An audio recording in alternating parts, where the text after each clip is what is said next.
നൂറ്റാണ്ട് മുമ്പ് ചിത്രകാരന്മാരുടെ ഇടയിൽ നിന്ന് അപ്രത്യക്ഷമായ ഇന്ത്യൻ ഇങ്ക് ഉപയോഗിച്ചാണ് സരസ്വതി മിഴിവാർന്ന ചിത്രങ്ങൾ രചിക്കുന്നത്. വെള്ളത്തിൽ നനച്ചാലും ഈ ചിത്രങ്ങൾ അതേപടി നിലനിൽക്കും. ആദ്യം ബ്ലാക്ക് ആൻഡ് വൈറ്റിൽ രൂപപ്പെടുത്തുന്ന ചിത്രം പിന്നീട് സ്റ്റംപിംഗ് പൗഡറിന്റെ സഹായത്തോടെ പൂർത്തിയാക്കുന്നു. ഹൈന്ദവ പുരാണത്തിലെ ഏടുകളും ക്രിസ്തുവിന്റെ അന്ത്യ അത്താഴ വിരുന്നും രാജാ രവിവർമ്മയുടെ വിഖ്യാതമായ ചിത്രങ്ങളും സരസ്വതി പുനർജനിപ്പിക്കുന്നു. ചിത്രകലയോടുള്ള അഭിനിവേശമാണ് ഈ രംഗത്ത് സരസ്വതിക്ക് പ്രചോദനമായത്.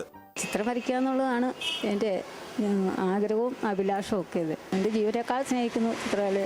സ്കൂൾ തലം തുടങ്ങി വരയ്ക്കുമായിരുന്നു നന്നായിട്ട്. സ്കൂളിൽ എല്ലാ വർഷവും എനിക്ക് തന്നെ പ്രൈസ് കിട്ടാറുമുള്ളത്.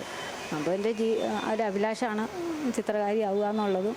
ചിത്രകലാ അധ്യാപികയാകാൻ വേണ്ടി പഠിച്ചുവെങ്കിലും പഠനം പൂർത്തിയായപ്പോൾ ഈ തസ്തിക തന്നെ സ്കൂളിൽ നിന്നും അപ്രത്യക്ഷമായി.